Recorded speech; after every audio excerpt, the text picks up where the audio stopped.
Resident Evil Zero is a prequel to the original Resident Evil, released back in 2002 exclusive to the Gamecube, and remastered recently for modern systems.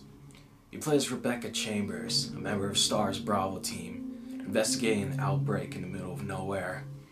He also plays Billy Cohen, a wanted felon accused of killing 23 people. And the story takes place right before the Spencer Mansion incident and basically explains how Rebecca Chambers got to the mansion and what happened to her team. And you could switch between Billy Cohen and Rebecca Chambers just about any time throughout the game. And both characters have their own strengths and weaknesses. Like Billy Cohen can definitely take more damage and hits during combat, but he can't make healing items like Rebecca.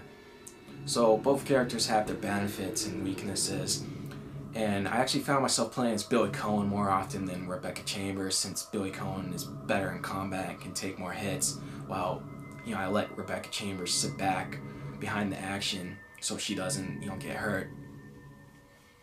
And you can actually control your partner anytime throughout the game. Like I said, you can swap between two characters just about any time, but you can also give commands to your partner to stay in the area, or to hold their fire. The game gives you total control of your partner, which is always nice. And also you can move your partner with the right thumbstick, so it definitely helps get rid of any frustration you would have with your partner and the AI, which is always nice.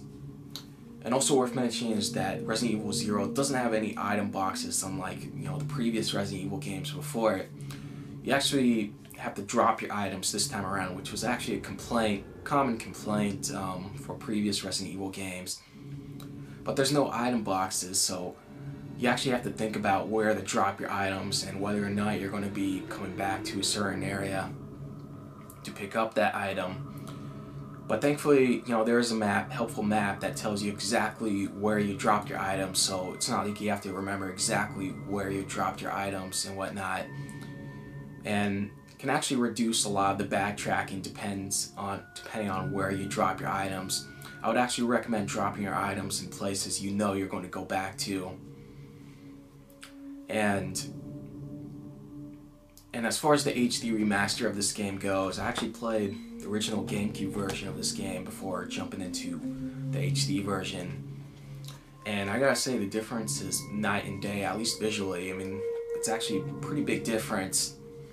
And the game actually does look really good in HD, although some of the CG cutscenes are a little blurry. And the game does provide widescreen, but it's not true widescreen. It's more like pan scan, which follows your character up and down throughout the screen.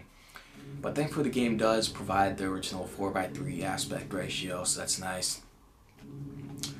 And there's also little things added, like being able to reload in real time, and also after you beat the game you unlock something called Wesker mode, which is basically just playing through the same game again, except you're able to play as Wesker, which is definitely a first for the series. I mean, you've never been able to play as Wesker before, so it's definitely pretty interesting playing as Wesker. I mean, it's also really bizarre since Wesker has powers, but it's definitely not meant to be taken seriously, and it's just a nice bonus to the game that definitely gives the game more replay value. And I gotta say, overall, I mean, I really like Resident Evil Zero. I definitely think it's an underrated entry in the series, and I actually think it's nice that Resident Evil Zero is getting a second chance to appeal to a more wider audience.